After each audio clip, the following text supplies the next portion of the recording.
Bene data bakundwa b'umwami Yesu Kristo, mwese abakurikira izi nyigisho tubahaye ikaze mu biganiro bya Saveur Divine. Ibi biganiro mu bitegurirwa n'abavugabutumwa bwiza batandukanye, akaba ari umuhamagaro ugendera ku ijambo ry'Imana byanditse mu gitabo cy'ubutumwa bwiza uko bwanditswe na Matayo ibice 24 umurongo wa 14. Kandi ubutumwa bwiza bw'ubwami buzigishwa mu isi yose ngo bube ubuhamya bwo guhamiriza amahanga yose, nibwo imperuka izahera ko ize. Ibi biganiro mubikurikira ku channel ya YouTube yitwa Saveur Divine. Tubifurije kugubwa neza. Imana Data ari nayo So ibaha umugisha.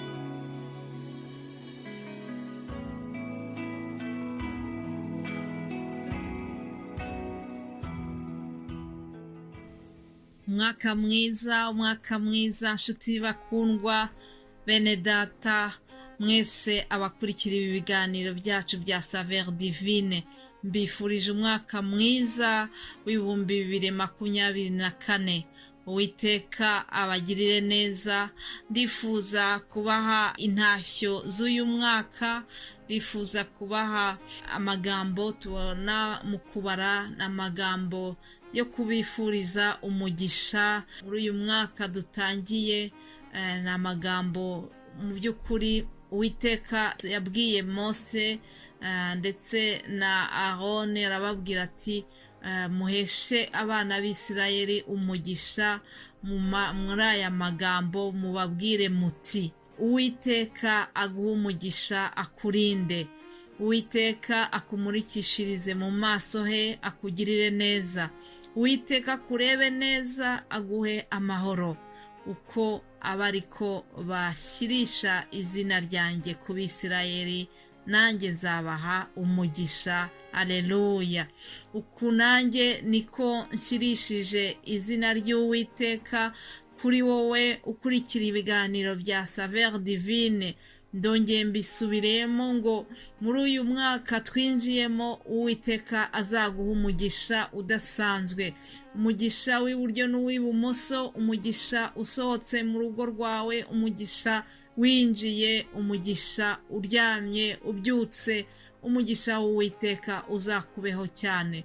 Uwiteka azakumurikishirize mu maso he kandi akugirire neza. Uzongere ubone kugira neza kw'Imana mu buryo bushyashya, mu buryo utigeze uyibona. Uwiteka azakurebe neza, azaguhe amahoro mu mutima. Amahoro yo mu mutima ni ikintu cy'ingenzi cyane. Nukuri mbifurije ibihe byiza.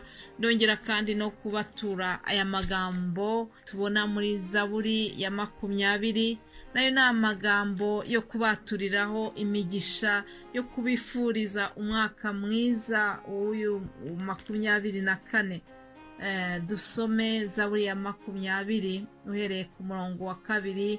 Handitswe ngo Uwiteka kumvire ku munsi w'amakuba no kuw'ibyago. Izina ry'Imana ya Yakobo rigushyire hejuru, ikoherereze gutabarwa kuva ahera h'urusengero. Iguha imbaraga ziva i Siyoni, yibuka amaturo yawe yose, yemera igitambo cyawe cyokejwe. Aleluya. Uwiteka Imana ya Isirayeli iguhe icyo umutima wawe ushaka, isohoze inama zawe zose muri uyu mwaka dutangiye wa 24.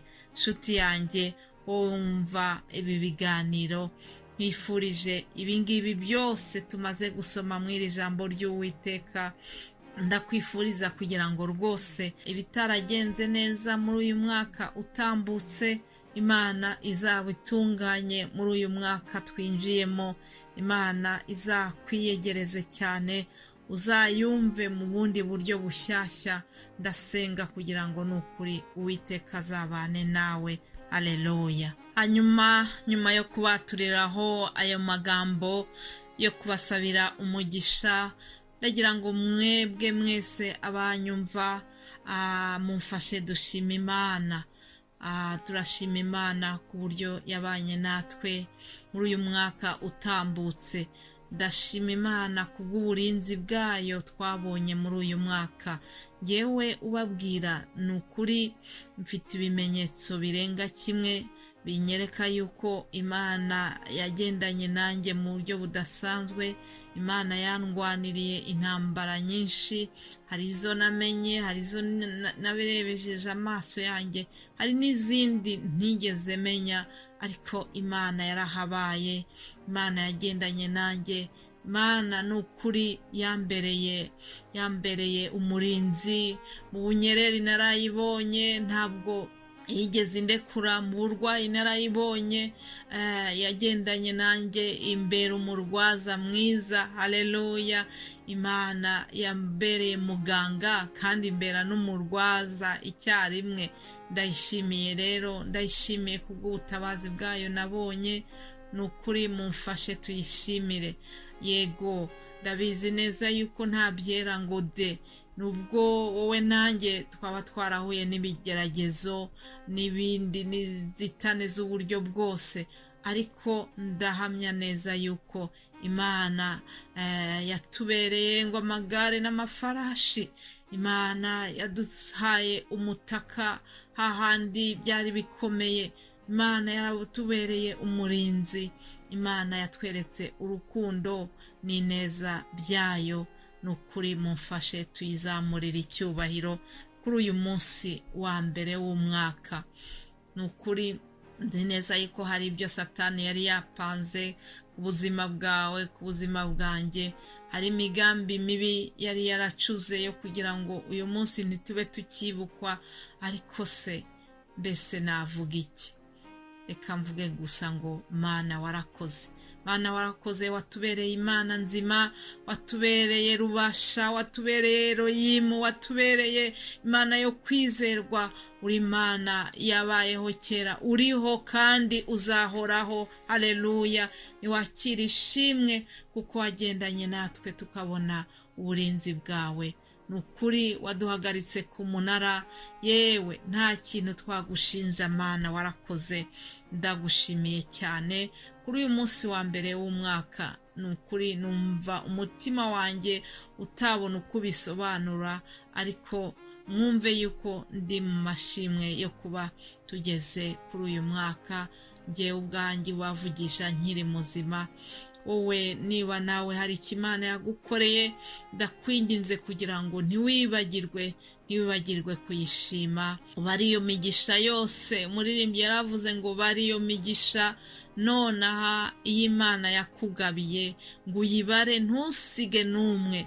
nshuti yanjye wowe unyumva, nanjye ndakwinginga kugira ngo uyibare ntihagire n'umwe usiga inyuma, ntagire ibyo Satani akwibagiza. niba uri mu bihe bikomeye, Satani ntakwibagize, kugira ngo wibuke hari imigisha Imana yaguhaye. Imana rero nidufashe twese kugira ngo dukomeze tube muri ibi bihe byo kwibuka ineza y'Imana.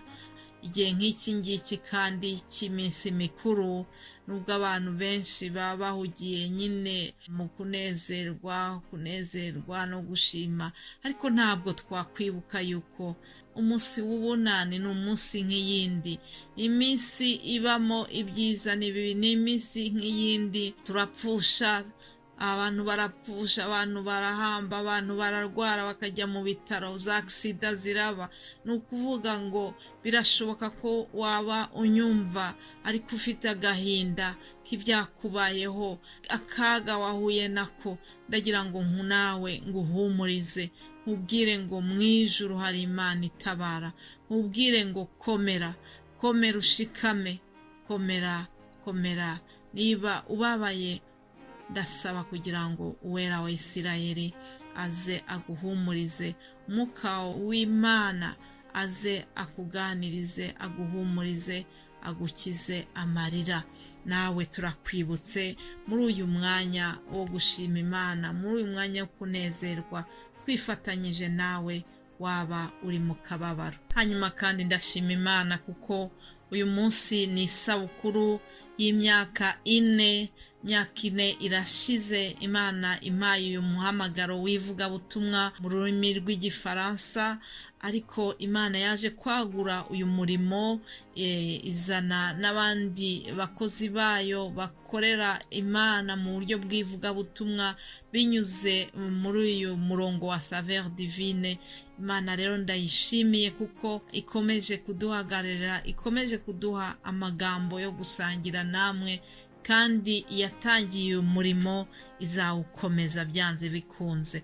Ndashimira bene data rero bitanga kugira ngo tubagezeho ibi biganiro. na umurimo utoroshye, mushobora kwibwira ati ni audio y'iminota mikeya, ariko haba hari umurimo, haba hari une préparation inyuma ya biriya byose mwumva. Rero mumfashe gushima Imana kubwa buri wese witanga kubw'uyu murimo. Ndashimira kandi n'abadushyigikira mu buryo ubu n'ubu. Mwese mwumve yuko kuri uyu munsi w'isabukuru basabiye imigisha, kandi nongera kubashimira kubwo urukundo mwerekanye mu byerekeranye n'uyu muhamagaro. Uwiteka abagirire neza, Uwiteka abaha umugisha utagabanije. Bifurije gukomeza kunezerwa muri ibi bihe by'ubunani. Yesu abane namwe, tuzasubira. Mukomeze mugire ibihe byiza. Mbifurije amahoro y'Imana. Amen.